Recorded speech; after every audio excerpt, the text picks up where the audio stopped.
Halo semuanya, selamat datang kembali di channel Ruang Film, sebuah informasi untuk kalian penikmat konten spoiler. Oke, di video kali ini kita akan membahas film fiksi ilmiah berjudul Alien Hunter yang dirilis tahun 2003. Jadi nggak usah lama-lama, kita langsung masuk aja ke pembahasan filmnya. Cerita bermula pada tahun 1947 di daerah gurun New Mexico. Seorang penjaga perbatasan bernama Osler yang sedang berkomunikasi radio dengan Willy rekannya, tiba-tiba menangkap transmisi aneh di frekuensinya. Osler kemudian menelpon Willy untuk mengkonfirmasi apakah radionya juga mengalami gangguan. Willy pun membenarkan lalu menyebut sumber transmisi atau gangguan sinyal itu berasal dari daerah Roswell, yang ia pikir ada seseorang sengaja mengacaukan frekuensi mereka lalu meminta Osler menyelidikinya. Setibanya di sana, Osler menemukan sesuatu terbakar di tanah. Lalu tiba-tiba terdengar suara mengerikan disertai cahaya terang di atasnya. Namun sayangnya tidak diketahui bagaimana nasib Osler selanjutnya. Scene kemudian pindah ke tahun 2003 di Pusat Penelitian Sumber Daya Action milik NASA di Antartika. Sekelompok peneliti menemukan objek misterius terkubur di dalam bongkahan es tak jauh dari lokasi mereka melalui citra satelit. Mereka menduga objek di dalam bongkahan itu adalah fosil binatang purba atau semacamnya.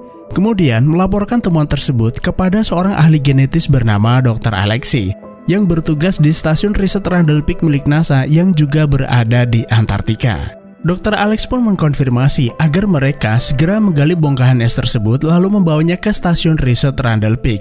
Dengan catatan tetap membiarkan objek itu terbungkus dalam bongkahan es agar tidak rusak saat dipindahkan.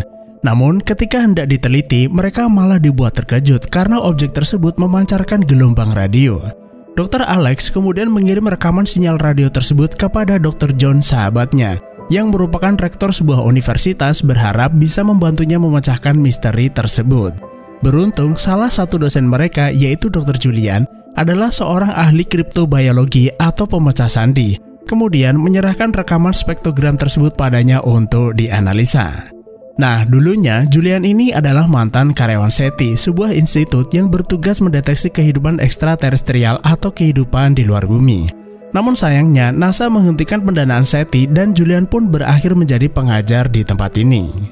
Ketika menelitinya, Julian hampir tidak percaya gelombang frekuensi sebesar itu hanya dipancarkan dari benda berukuran 6 meter, yang bahkan jauh lebih kuat dari parabola transmitter milik NASA yang berukuran 300 meter. Julian kemudian memberitahu John bahwa gelombang sinyal tersebut membentuk pola teratur mirip sebuah kode yang terenkripsi, seperti sebuah sinyal pencari yang mungkin saja bukan berasal dari bumi. Dan untuk memecahkannya, Julian harus pergi ke stasiun Randall Peak untuk menganalisa objek tersebut secara langsung. Awalnya, John ragu ingin mengirimnya ke Antartika, karena selama bekerja di SETI, Julian sering terlibat skandal cinta dengan beberapa wanita di sana dan khawatir orang-orang akan mempermasalahkannya. Bahkan setelah menjadi pengajar pun, Julian itu nggak kapok dan sempat bermasalah dengan seorang mahasiswi. Julian pun meyakinkan bahwa ia tidak akan melakukan kesalahan yang sama demi menjaga nama baik universitas. Nah, di saat yang bersamaan, teknisi radio di laboratorium Falkland juga menangkap sinyal radio yang dipancarkan objek tersebut, lalu mengirimnya ke fasilitas Kitt Peak untuk dianalisa. Tapi orang-orang di sana tidak mengerti harus melakukan apa dengan transmisi tersebut dan lebih memilih meneruskannya ke NASA. Singkat cerita, Julian pun diterbangkan ke stasiun riset Randall Peak di Antartika. Dan setibanya di sana, Julian pergi ke ruang bawah tanah di mana mereka menyimpan bongkahan es tersebut. Julian disambut seorang petugas wanita bernama Naila yang merupakan asisten dari Dr. Alexei. Namun tiba-tiba terjadi gempa kecil yang disebabkan pergeseran gletser. Naila berkata Julian itu nggak perlu khawatir, gempa memang sering terjadi tapi tidak bersifat merusak. Welcome to Randall Peak, Julian. Sampai di ruang penyimpanan, Dr. Alexei menunjukkan bongkahan es tersebut kepada Julian. Suhu di tempat ini dijaga sedemikian rupa agar bongkahan itu tidak cepat meleleh, dan mereka tidak akan membongkarnya sebelum bisa memastikan benda di dalamnya aman atau tidak. Karena sampai detik ini, Alex mengaku belum melaporkan temuan ini secara langsung kepada NASA, dan ia tidak ingin campur tangan NASA akan mengganggu penelitian utama yang sedang mereka lakukan di tempat ini. Nah, saat Julian mencoba menyentuh bongkahan tersebut, tiba-tiba ia melihat kilas balik kehidupannya. Dan tak lama berselang, ia dikejutkan kedatangan seorang wanita bernama Catherine yang merupakan mahasiswi gebetan Julian di universitas. Alih-alih menyambutnya dengan senyuman, Kate malah memperingatkan Julian agar tidak mengungkit-ungkit masa lalu. Karena penelitian yang ia kerjakan di tempat ini sangatlah penting. Selain itu, ada 4 wanita di fasilitas ini dan sebaiknya Julian itu tidak mengganggu mereka. Ketika sedang beristirahat, Julian merasa gelisah gara-gara efek penglihatan masa lalu yang diperlihatkan bongkahan es tersebut. Julian lalu berkeliling fasilitas dan mendapati lorong dalam keadaan basah. Tiba-tiba, Julian kembali mendapat penglihatan seakan dirinya menembus ruang dan waktu. Yang ternyata Julian itu hanya bermimpi. Di saat yang bersamaan, Naila masuk ke dalam kamarnya, lalu mengajak Julian pergi ke laboratorium tempat mereka mengembangkan tanaman jagung hidroponik, yang diharapkan dapat menjadi solusi jika nantinya manusia mengalami kekeringan di masa depan. Namun, untuk merawatnya, mereka itu harus sangat berhati-hati karena tempat itu sangat sensitif terhadap virus ataupun bakteri. Dan mereka hanya diperbolehkan menggunakan pakaian seminim mungkin untuk menghindari kontaminasi. Lalu di tempat tersebut, Julian melihat Kate asik berbicara dengan seorang ahli genetis bernama Michael yang membuatnya sedikit cemburu. Tapi Kate mengelak ketika ditanya punya hubungan khusus. Semua orang di tempat ini bekerja dengan keras agar ladang genetik itu berhasil, yang mungkin saja bisa meraih penghargaan Nobel. Jadi daripada mikir yang enggak-enggak, Kate minta Julian segera menyelesaikan pekerjaannya, lalu meninggalkan tempat ini sesegera mungkin. You look good. Julian kemudian bertemu dengan Grisham, ahli komunikasi stasiun. Dia adalah orang yang pertama kali mendeteksi sinyal tersebut. Awalnya, sinyal itu hanya terdeteksi sebagai suara latar.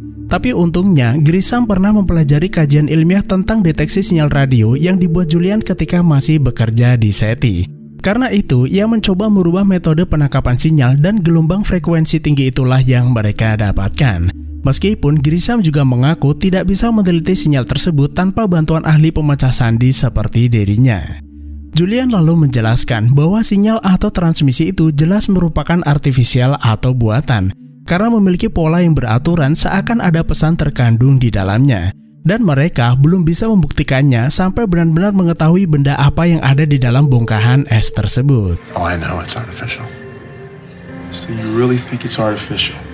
Setelah itu, Grisham mengajak Julian istirahat ke kantin sambil memperkenalkan dirinya kepada orang-orang.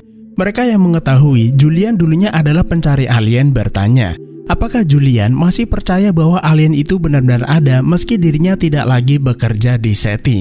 Tapi Julian balik bertanya apakah mereka percaya adanya Tuhan.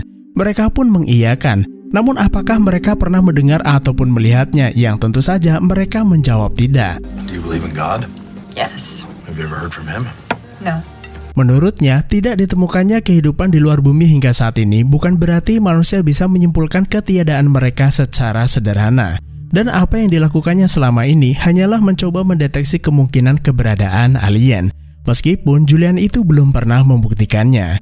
Dan yang perlu mereka ketahui, tidak menutup kemungkinan kehidupan di luar bumi itu sebenarnya tidak lebih maju dari manusia. Bisa jadi mereka lebih primitif, tidak memiliki teknologi canggih, ditambah luasnya alam semesta yang tentu saja menjadi pembatas. Sampai nantinya waktu yang akan membuktikan kebenaran. Selesai istirahat, Julian, Grisham, dan Naila kembali ke ruang penyimpanan di mana bongkahan es tersebut ternyata mencair lebih cepat dari perkiraan mereka. Lalu Julian bertanya, apakah saat Grisham pertama kali mendeteksinya, sinyal tersebut terpancar secara harmonik? Maksudnya ada 2 atau lebih frekuensi dalam satu sinyal. Grisham tidak yakin, tapi Julian bisa mencoba merekam ulang transmisi yang dipancarkan benda itu kemudian menganalisanya kembali. Dan kebetulan sebagian peralatan di sini merupakan warisan dari SETI setelah NASA menutup fasilitas tersebut. Setelah itu, Julian mencoba mengotak-atik sinyal tersebut menggunakan rumus matematika. Saat melihatnya, Grisham merasa sinyal itu lebih terlihat seperti suar, yang seketika membuat Julian yakin sinyal itu terpancar secara harmonik dan ada pesan di dalamnya. Sementara di tempat lain, pihak NASA bersama Departemen Pertahanan yang sebelumnya menerima transmisi sinyal itu dari petugas observatorium mendapati fakta bahwa sinyal tersebut ternyata sama persis dengan data sinyal yang direkam Osler di tahun 1947. yang bisa disimpulkan benda yang mereka temukan di tahun 1947 sama dengan yang ada di Antartika. Maka dari itu, mereka akan memanggil Dr. John untuk memberitahukan hal tersebut. It's like some sort of beacon. Now watch this. This is a signal we received from NASA yesterday. Kembali ke Antartika, lagi-lagi terjadi gempa bumi yang cukup besar, menyebabkan bongkahan es itu jatuh dan pecah sehingga benda yang ada di dalamnya terlihat dengan jelas, yang jika diperhatikan benda itu terlihat seperti kapsul atau pesawat angkasa. Nah, saat Kate mencoba menyentuhnya, tiba-tiba ia tersengat aliran listrik yang dikeluarkan dari benda tersebut. Julian lantas teringat perkataan Grisham yang menyebut sinyal tersebut seperti sebuah suar. Apakah mungkin sinyal yang dipancarkan dari benda ini merupakan transmisi darurat, mirip seperti data pencarian ketika sebuah pesawat mengalami kecelakaan? Bisa jadi benda itu sebenarnya tidak sengaja jatuh ke bumi, dan sinyal yang dipancarkan ditujukan untuk siapapun yang kehilangannya. Julian kemudian mencoba mengubah metode analisa di komputernya. Pada dasarnya, bahasa adalah alat dasar makhluk hidup untuk saling berkomunikasi, meskipun hanya berupa sinyal radio.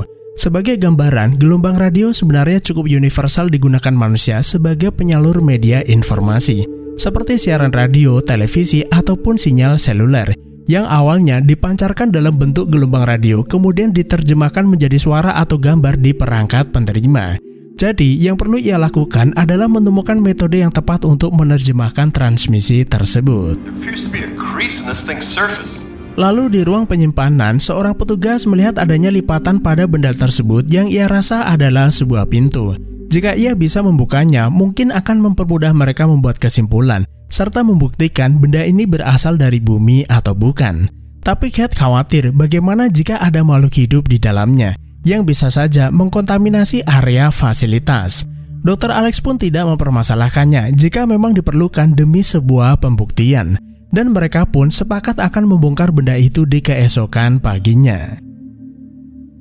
Kembali ke NASA, Dr. John yang sebelumnya dipanggil diberitahu bahwa benda asing yang diteliti Julian di Antartika saat ini besar kemungkinan adalah peninggalan alien, karena sinyal yang dipancarkan mirip dengan insiden di tahun 1947. Selain itu, pihak NASA juga sudah mencoba menghubungi stasiun untuk memberitahu mereka agar tidak bertindak sembarangan dengan benda di dalam bongkahan es.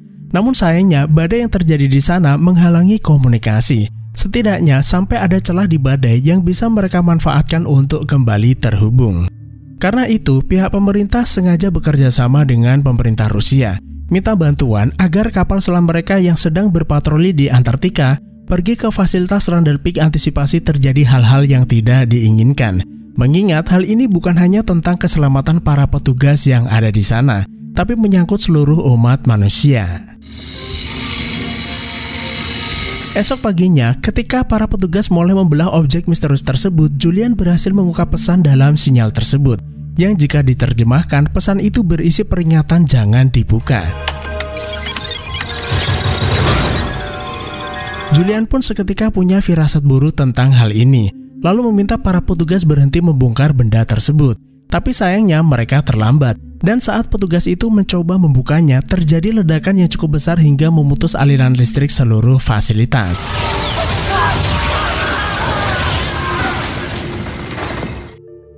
Usai terjadinya ledakan, Julian dan yang lain mendekati benda tersebut, lalu mendapati adanya organisme asing terbungkus dalam kepompong. Salah satu petugas mencoba merobeknya, namun tiba-tiba keluar gas dari dalam kepompong membuat siapapun yang terkena gas itu melepuh dan meninggal seketika.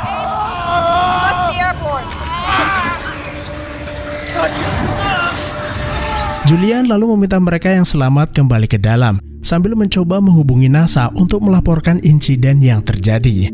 Selain itu, genset stasiun ini hanya sanggup bertahan selama 24 jam, sebelum akhirnya daya benar-benar habis dan mereka akan mati karena kedinginan. Tapi sayangnya saluran komunikasi masih terhalang badai. Grisham lalu bertanya, sebenarnya gas beracun apa yang membunuh sebagian petugas? Kate menyebut mungkin saja gas itu adalah sebuah virus yang menyebar melalui udara dengan sangat cepat. Tapi anehnya, mereka semua saat itu juga ada di sana, tapi kenapa mereka sama sekali tidak terinfeksi?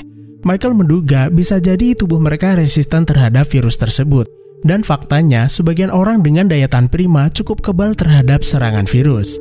Tapi Dr. Alex kurang sependapat. Bagaimana jika mereka sebenarnya sudah terinfeksi tapi tidak bergejala? Karena terkadang fleksibilitas genetik membuat virus sengaja memperlambat infeksi di dalam tubuh inangnya. Atau sederhananya, virus tidak akan membunuh makhluk hidup yang dibutuhkannya untuk hidup. Meski lambat waktu, mereka tetap akan mati karena infeksi tersebut. Saat ini, yang harus mereka lakukan adalah mematikan listrik di sebagian stasiun untuk memperpanjang daya cadangan, terutama mematikan lab tanaman genetik karena cukup menguras daya. Dan tanpa mereka sadari, alien itu ternyata sudah menghilang entah kemana. Mereka kemudian bersama-sama pergi ke ruang penyimpanan mencari di mana keberadaan alien tersebut.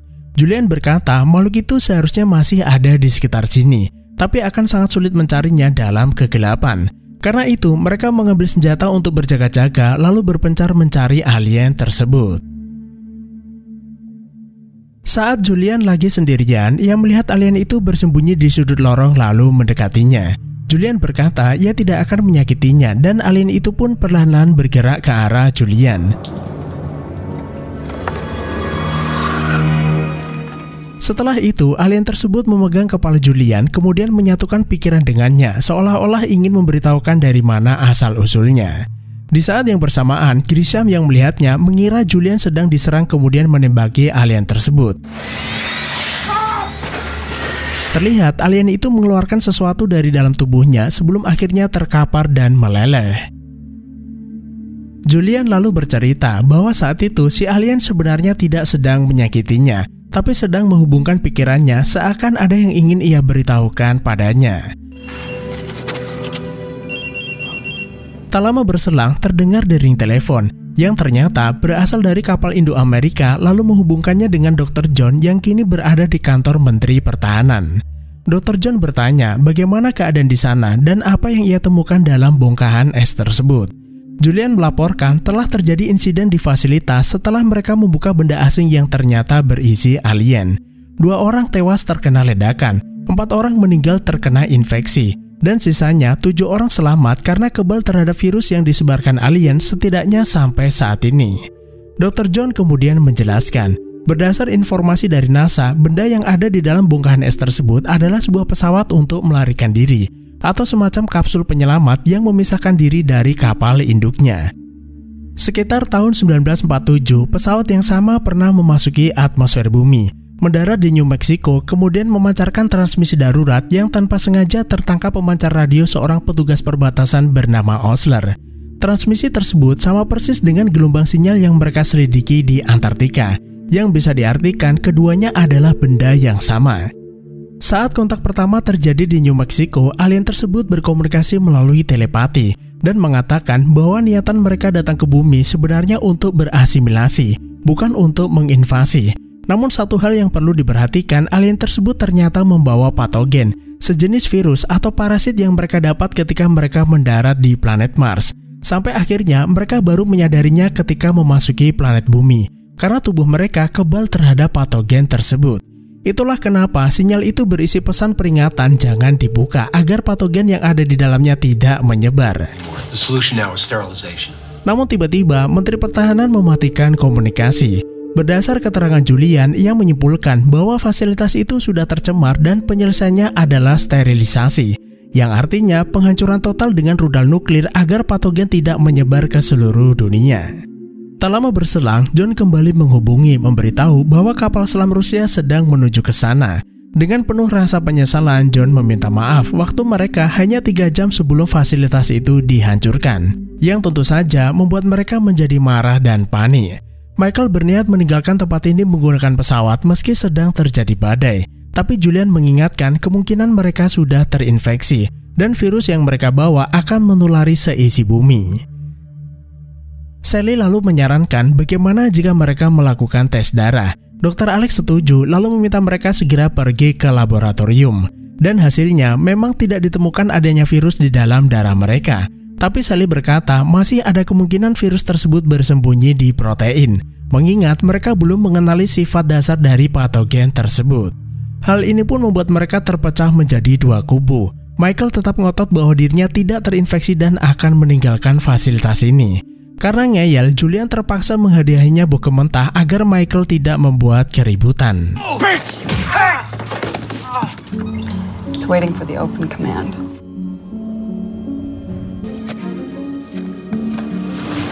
Tiga 30 menit menjelang serangan rudal, Michael dan Bobby tiba-tiba menyerang Grisham merebut senjatanya agar tidak ada yang berani menghalangi mereka. Dan akibat perkelahian tersebut, Grisham tewas tertembak sedangkan Kate dan Alec tertembak di bahunya. Keduanya lantas kabur melalui ladang jagung. Dan ketika mereka masuk ke dalam, tanaman jagung di sekitar mereka tiba-tiba menjadi layu. Yang artinya tubuh mereka memang terinfeksi patogen. Bobby pada akhirnya menolak pergi karena tidak ingin menyebabkan bencana, tapi Michael terus memaksanya. Lalu terjadilah pertengkaran di antara keduanya dan akibatnya Bobby pun harus meregang nyawa terkena tembakan. Lalu dari kejauhan, Julian melihat Michael kabur melalui saluran irigasi lalu mengejarnya. Hingga akhirnya keduanya pun berhasil keluar fasilitas. Namun tanpa disangka terjadi gelombang elektromagnetik yang sangat kuat yang disebabkan adanya pesawat angkasa alien melayang di atas mereka. Terlihat alien itu menahan Michael karena melihatnya memegang senjata lalu melenyapkannya.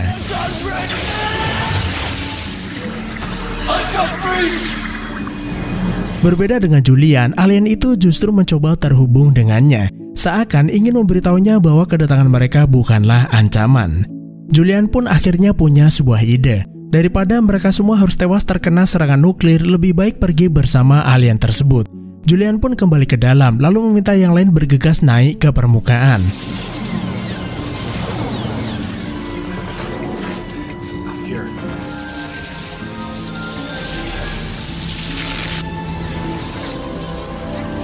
Setelah itu, mereka satu persatu berjalan menuju tengah gelombang untuk naik ke atas pesawat. Di saat terakhir, Kate justru ragu dirinya pergi ke dunia lain. Namun Julian meyakinkan bahwa dirinya akan selalu ada untuknya. Mengingat kini bumi bukanlah tempat terakhir untuk menghabiskan sisa kehidupan dan mereka pun naik ke dalam pesawat. Dan tepat setelah pesawat alien itu terbang meninggalkan bumi, sebuah rudal nuklir menghantam fasilitas dan meledakkan segala yang ada di sana. Setelah kejadian itu, pihak pemerintah menyatakan bahwa ledakan yang terjadi dikarenakan kegagalan reaktor nuklir, menewaskan 13 orang pemberani yang bertugas di sana, tanpa tahu bahwa 4 orang yang selamat pergi bersama alien menuju dunia baru dan akhirnya film pun selesai.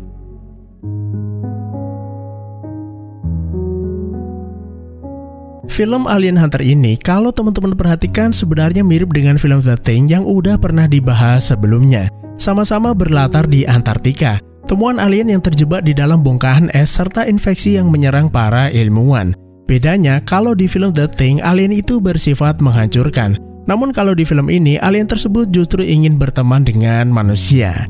Entah apa yang akan terjadi pada mereka berempat. Namun yang pasti, mereka akan menjadi manusia pertama yang menyaksikan eksistensi kehidupan di luar bumi. Jadi cukup sekian saja, terima kasih udah menonton, sehat selalu buat teman-teman dan sampai jumpa di next video.